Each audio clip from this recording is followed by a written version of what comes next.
할렐루야. 주안의 교회 온라인 예배 시간이 돌아왔습니다. 오늘은 한국에서와 또 미국에서 추수감사절로 지키는 주일입니다. 이 캐나다에서는 한 달 전에 추수감사절을 보냈는데요. 어떻습니까? 이 한 달간 하나님께 감사할 제목들이 늘어났습니까? 예스라고 하는 분들이 많았으면 좋겠습니다. 비록 변화된 것이 없는 그런 삶을 살아간다 할지라도 구원의 하나님으로 인해 기뻐하리로다 하는 하박국 선지자의 고백을 우리 자신들의 고백으로 하나님께 올려드릴 때에 그 믿음으로 인해 모든 것이 변화되는 우리의 삶이 될 줄 믿습니다. 자, 이런 믿음으로 또 이런 고백으로 오늘도 하나님께 함께 예배하는 믿음의 시간이 되었으면 합니다. 우리 산신경으로 신앙 고백 드리며 하나님께 예배로 나아갑시다. 전능하사 천지를 만드신 하나님 아버지를 내가 믿사오며 그 외아들 우리 주 예수 그리스도를 믿사오니 이는 성령으로 잉태하사 동정녀 마리아에게 나시고 본디오 빌라도에게 고난을 받으사 십자가에 못 박혀 죽으시고 장사한 지 사흘 만에 죽은 자 가운데서 다시 살아나시며 하늘에 오르사 전능하신 하나님 편에 앉아 계시다가 저희로서 산자와 죽은 자를 심판하러 오시리라. 성령을 믿사오며 거룩한 공예와 성도가 서로 교통하는 것과 죄를 사하여 주시는 것과 몸이 다시 사는 것과 영원히 사는 것을 믿사옵나이다.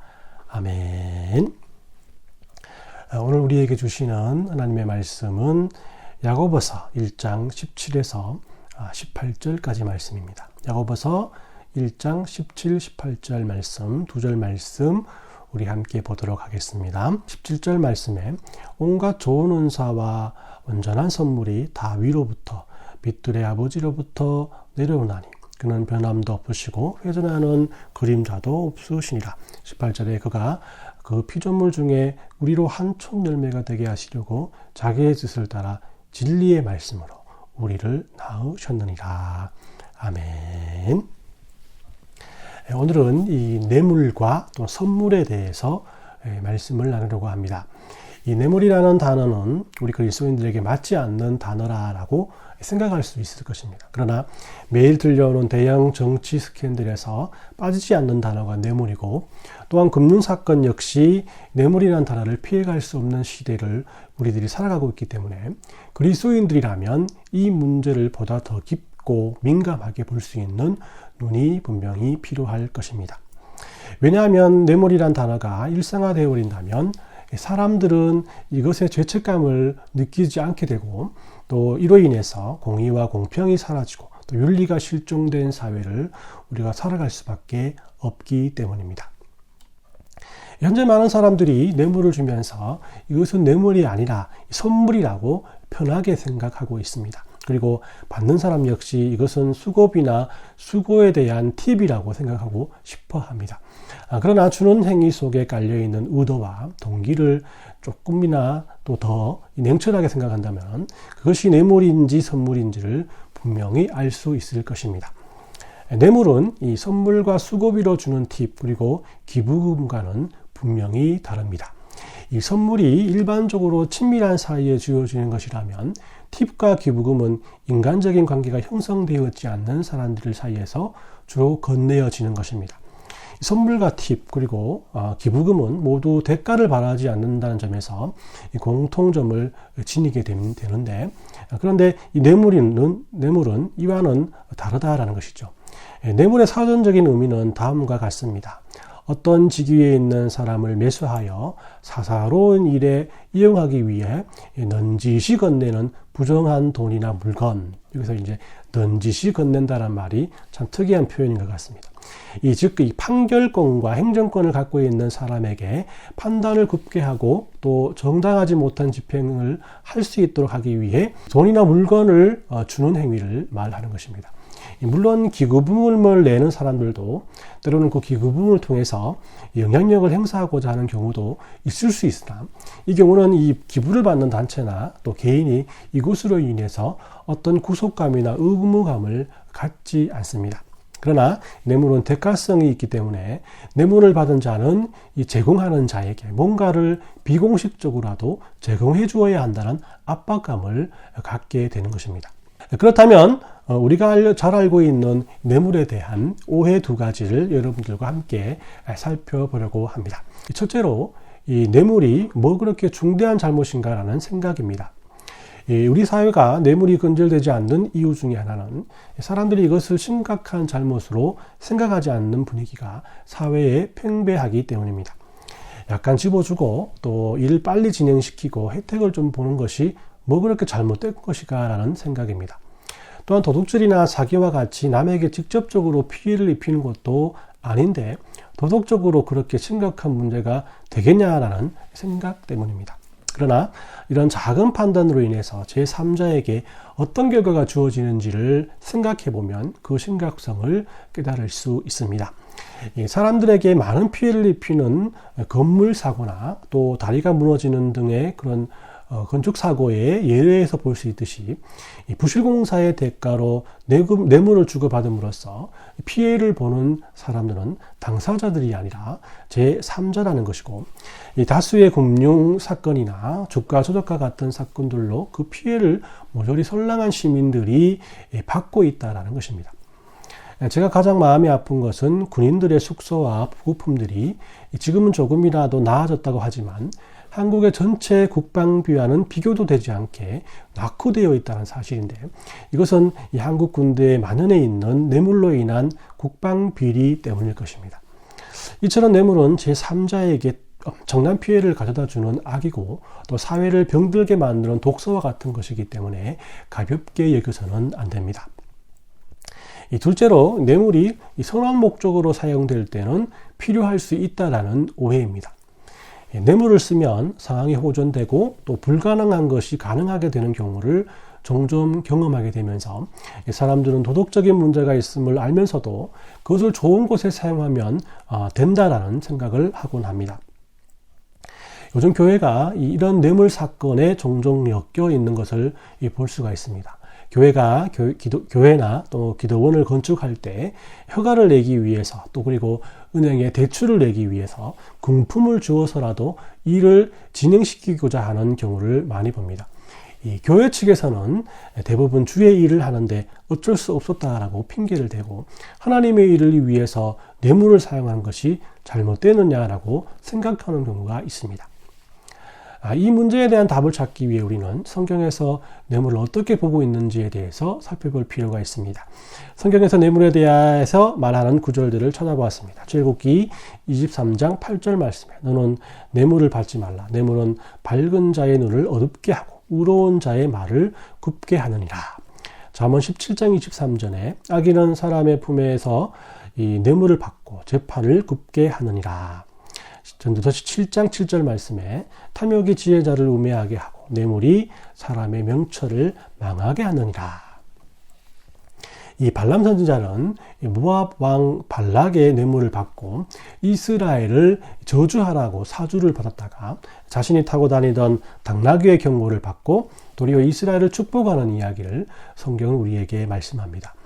또한 눈을 흐리게 하는 뇌물을 받지 않았던 사무엘의 행위를 따르지 않고 뇌물에 손을 대었던 사무엘의 아들들이 백성에게 배척당하게 되는 이야기는 성경에서 볼 수 있는 뇌물에 대한 부정적인 시선을 잘 보여준다고 할 수 있습니다. 이처럼 성경은 정의를 굽게 하고 사람들을 편애하는 마음을 조장하는 뇌물을 이 공의로우신 하나님께서는 싫어하시고 또 공의로운 하나님께서는 그것을 하지 말라라고 명령하신다는 것을 우리에게 분명히 말씀하고 계시고 또 뇌물을 주고받는 것에 대해서 그리고 뇌물을 받는 자나 주는 자 모두가 사회에는 큰 해악이 됨을 경고하고 있습니다. 그러면 우리는 어떻게 살아가야 할까요? 뇌물이 사회적으로 해악이고 또 개인적으로도 양심을 속이 쓰는 범죄이기 때문에 이를 악한 것으로 당연히 여겨야 할 것입니다. 그러나 실제적으로 우리의 삶 속에서 뇌물이란 단어가 쉽게 와닿지 않는 것 또한 사실입니다. 제가 여러분들에게 이 말씀을 전하는 것도 이 부분에 대해서 여러분들에게 말씀드리고 싶기 때문입니다. 솔직히 우리 주안의 교회 성도들과 제가 알고 있는 많은 형제 자매님들도 뇌물을 주고받을 만한 분들은 아무도 없다라는 것입니다. 이렇게 생각한다면 뇌물은 이 범죄를 저질러서 재판을 받게 되는 사람들만 해당되는 범죄일까요?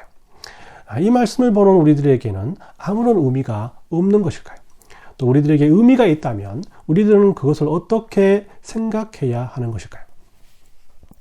먼저 저는 뇌물과 선물의 차이를 다시 한번 생각해 보면 우리들이 일상생활 속에서 뇌물을 바라보는 시선을 좀 더 넓힐 수 있다고 생각합니다.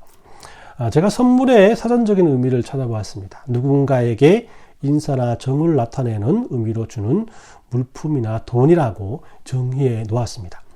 이것을 다시 말하면 뇌물은 대가를 바라고 주는 것이고 이 선물은 대가를 바라지 않고 정이나 또 고마움의 표시로 주는 것이라고 정의 내릴 수 있습니다. 그런데 겉으로만 보면 뇌물과 선물은 비슷해서 무엇이 뇌물이고 무엇이 선물인가를 확인할 수가 없습니다. 그래서 선물에 대한 성경의 표현을 다시 한번 살펴보려고 합니다. 성경은 선물을 다음과 같이 말합니다. 잠언서 18장 16절 말씀에 사람의 선물은 그의 길을 넓게 하며 존귀한 자 앞으로 그를 인도하느니라. 또 잠언서 19장 6절 말씀에 너그러운 사람에게는 은혜를 구하는 자가 많고 선물 주기를 좋아하는 자에게는 사람마다 친구가 되느니라. 즉 뇌물과 선물은 그것을 준 사람이 나중에 어떤 행동을 하느냐에 따라서 뇌물이었는지 선물이었는지가 드러난다는 것입니다. 대가를 바라고 뇌물을 준 사람은 자신이 원하는 결과가 나타나지 아니할 때 격한 반응을 보인다는 것이죠. 그러나 어떤 대가도 바라지 않고 선물을 준 사람은 변함없는 마음을 가진다라는 것입니다. 이런 말하기가 좀 부끄럽긴 하지만 이 교회에서 직분자를 뽑는 시즌이 되면 이런 정의하기 힘든 호의를 접하는 경우가 많이 있습니다. 식사 자리가 만들어지고 사람들이 초청되었을 때 초청하신 분의 저희를 알지 못하기에 이것이 선물인지 뇌물인지를 쉽게 결정할 수가 없습니다. 이론적으로는 이 분이 뭔가를 바라고 사람들을 초청했으면 뇌물이 되는 것이고 아무런 대가를 바라지 않고 하나님께서 주신 감사의 제목들을 서로 나누기 위해서 지체들을 대접하고 싶은 마음으로 식사 자리를 만들었다면 이것은 곧 선물이 될 수 있습니다. 분명 결과를 보면 그 조의를 알 수 있다는 것이죠. 이 대가를 바라지 않는 것이 선물이고 그렇지 않으면 뇌물이라고 간단하게 정의를 내릴 수 있다면 여러분들의 일상생활 속에서 뇌물의 유혹과 뇌물의 위력을 우리는 쉽게 체험할 수 있습니다. 우리는 선물이라는 이름으로 다른 지체들에게 선물을 주지만 내심 그것이 뇌물의 성격을 띠기를 바라는 질성을 누구나 가지고 있습니다. 그 선물이 받는 사람의 마음을 움직여서 나에게 감사의 마음이 집중되기를 원하고 또 나를 좀 더 존경하고 더 나아가 더 큰 선물을 바라기까지 한다라는 것이죠. 그래서 많은 경우 서로 사랑하는 연인들이 다투고 싸울 때 내가 너한테 해준 게 얼만데 라는 말을 종종 듣습니다. 보통 서로 친했던 성도들이 다툴 때도 똑같은 말을 합니다. 내가 챙겨준 것이 많은데 하면서 네가 목마를 때 물을 주고 배고플 때 음식을 주고 부족한 것이 있을 때 모두 채워줬는데 이것이 불평이 되어 돌아온다면 지금까지 해준 것이 선물이 아니라 뇌물이 된다라고 할 수 있다라는 것입니다. 진정으로 사랑에 담긴 선물을 주었다면 이것이 다툴 때 나의 무기가 되어서는 안 된다라는 것이죠. 이렇듯 선물은 어떠한 대가도 바라지 않는 사랑이 전제된 것이고 그렇지 않는 마음으로 주는 선물은 모두가 뇌물이 될 수 있다는 것을 말합니다. 그렇기에 선물은 또 다른 선물을 낳게 되지만 뇌물은 또 다른 뇌물을 낳습니다. 우리가 대가를 바라지 않고 사랑을 담아 선물을 주면 당연히 사랑이 담긴 선물을 다시 받게 될 것이죠.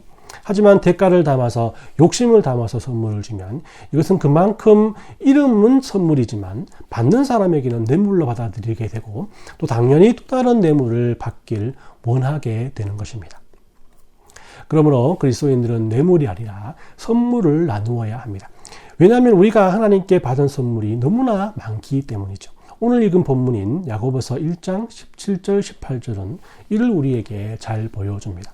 다시 한번 제가 읽어드리겠습니다. 17절에 온갖 좋은 은사와 온전한 선물이 다 위로부터 빛들의 아버지께로부터 내려오나니 그는 변함도 없으시고 회전하는 그림자도 없으시니라. 18절에 그가 그 피조물 중에 우리로 한천 열매가 되게 하시려고 자기의 뜻을 따라 진리의 말씀으로 우리를 낳으셨느니라. 우리는 하나님으로부터 많은 것들을 이미 선물 받은 존재입니다. 하나님께서는 우리에게 무언가를 바라는 마음으로 모든 것을 준 것이 아니라 우리들을 사랑하는 마음으로 아무런 대가 없이 이미 모든 것을 주셨다라는 것입니다. 이를 증명하기 위해서 하나님께서는 하나님의 독생자 예수님을 이 땅에 보내주셨습니다. 예수님께서는 공생의 기간 동안에 많은 사람들을 만나셔서 모든 것들을 나누셨습니다. 병을 고치시고 또 은혜를 베푸셨으며 외로운 자와 괴로운 사람들의 어려움과 고독을 함께 하셨습니다. 많은 사람들은 그것을 진정한 예수님의 선물로 받아들였지만 가룟 유다와 같은 제자는 이런 예수님의 선물을 뇌물로 생각했습니다. 유다는 예수님에게서 상당한 물질과 권력이라는 대가가 돌아오지 않자 예수님을 급기에야 팔게 되었다라는 것입니다. 이렇게 우리 주님께서는 죄로 죽었던 우리들을 위해 십자가에서 물과 피를 흘리시고 이런 복음이라는 구원의 은혜가 우리에게 선물로 주어진 것입니다. 그렇기 때문에 이런 예수님의 은혜를 아는 그리스도인들은 예수님께서 그리하셨던 것처럼 대가 없는 선물을 서로 나누어야 합니다. 오늘 말씀을 정리합니다. 오늘 우리는 뇌물과 선물에 대해서 이야기를 나누어 보았습니다. 간단히 설명하자면 뇌물은 대가를 바라고 주는 것이고 또 선물은 사랑을 담아서 대가 없이 거저주는 것을 말합니다. 대가를 바라고 주는 선물로 인해 제3자가 피해를 보지만 선물은 사람을 변화시키고 서로 아끼고 사랑하게끔 합니다. 그래서 성경은 뇌물을 주지도 또 받지도 말라라고 경고하고 계시지만 선물은 아낌없이 받고 그것을 다시금 돌려주라고 말씀합니다. 그러나 우리의 삶 속에서 이런 대가성이 있는 뇌물이 선물이라는 이름으로 자주 혼용되어 사용되기에 우리는 그 의미를 확실히 깨달아야 합니다. 오늘 제가 여러분들에게 말씀드리고 싶은 가장 큰 질문은 그렇다면 여러분들은 주위의 지체들에게 뇌물을 준 적이 더 많습니까? 아니면 선물을 준 적이 더 많습니까? 라는 것입니다. 선물은 아무것도 바라지 않고 그냥 사랑하는 마음으로 주는 것입니다. 그러나 뇌물은 범죄의 행위이기도 하지만 하나님을 그만큼 의지하지 않는다는 것을 의미합니다. 뇌물을 준다고 그 사람이 자신이 원하는 결과를 이루게 할 것이라고 100% 믿을 수는 없습니다. 사람을 의지하는 것이라면 모든 일에 실수가 없으시고 모든 것을 이룰 수 있는 하나님을 믿는 것이 더 승률이 높지 않겠습니까? 이렇게 본다면 뇌물을 주고받는 사람은 하나님에 대한 믿음이 없는 사람입니다. 그리스도인이라면 뇌물을 주고 일을 쉽게 빠르게 해결하기보다는 하나님을 의지하는 마음으로 정직하게 행하십시오. 이것이 세상적으로도 좋은 결과를 나오게 하고 또한 하나님의 살아계심을 체험하는 귀한 기회가 될 것입니다. 뇌물이 판치고 또 뇌물에 대한 죄책감이 없이 살아가는 이 세상에서 그리스도인들만이라도 하나님을 의지하는 마음으로 대가를 위해 남을 대접하고 또 섬기기보다는 하나님께서 예수님을 통해 우리에게 보여주셨던 진정한 선물의 의미를 깨닫고 그것을 행할 때에 뇌물을 벌하는 어떠한 법률보다도 또 뇌물을 또 규제하는 어떠한 사회 구조보다도 더 공평하고 더 공의가 지배하는 사회로 이 세상을 바꾸어 나갈 수가 있을 것입니다. 이번 한 주간은 이렇듯 가정과 직장과 생활 가운데서도 이 대가를 바라며 사람들에게 호의를 베풀기보다는 하나님께서 아무런 대가 없이 주신 은혜들을 세상 사람들과 함께 나눌 수 있는 믿음의 성도들로 살아가시길 예수님의 이름으로 축원합니다. 우리 함께 기도하겠습니다. 하나님, 세상은 뇌물을 통해 자신의 욕심을 채우고 하는 일을 쉽게 하라고 우리들을 부추기기에 비록 큰 범죄는 아니지만 소소한 생활 가운데서도 우리들의 유익을 위해 선물이라는 이름으로 뇌물을 지체들에게 주었던 우리들의 죄악된 모습을 하나님 앞에 내려놓습니다. 그러기에 하나님께서 우리들에게 아무런 대가 없이 예수님을 보내주셨고 또 우리들을 구원하시고 하나님의 자녀 삼아주신 은혜를 우리가 항상 깨닫기를 원합니다. 그 은혜를 아는 그리스도인들에게 그 은혜를 거저받았기에 우리들 역시 아무런 대가 없이 서로의 필요를 채우게 하시고 또 서로의 물질을 나눌 수 있는 귀한 믿음을 우리들에게 더해 주시옵소서. 한 주간 이런 은혜를 주신 하나님께 마음과 물질로 감사하는 믿음의 손길들이 있습니다. 우리들에게 한량없는 은혜로 채워주시고 이끌어 주시는 하나님이시기에 아무런 대가 없이 하나님께 드리오니 각자의 필요한 것을 아시고 또 어렵고 힘든 모든 것을 아시는 하나님께서 사랑의 손길로 인도해 주시고 많은 것들로 감사할 수 있는 한 주간이 될 수 있도록 축복해 주시옵소서. 모든 것을 하나님께 의탁드리오며 거룩하신 예수님의 이름으로 기도 올리옵나이다. 아멘. 축도하겠습니다. 지금은 우리 주 예수 그리스도의 은혜와 하나님 아버지의 사랑하심과 성령의 교통하심이 오늘 말씀 통해 대가 없이 서로를 나누는 은혜의 선물을 받기를 원하는 믿음의 성도들의 머리 위에와 가정과 직장 위에 그리고 주 안의 교회를 위해 물심양면으로 덮는 믿음의 지체들의 머리 위에 지금으로부터 영원토록 함께 있을지어다. 아멘.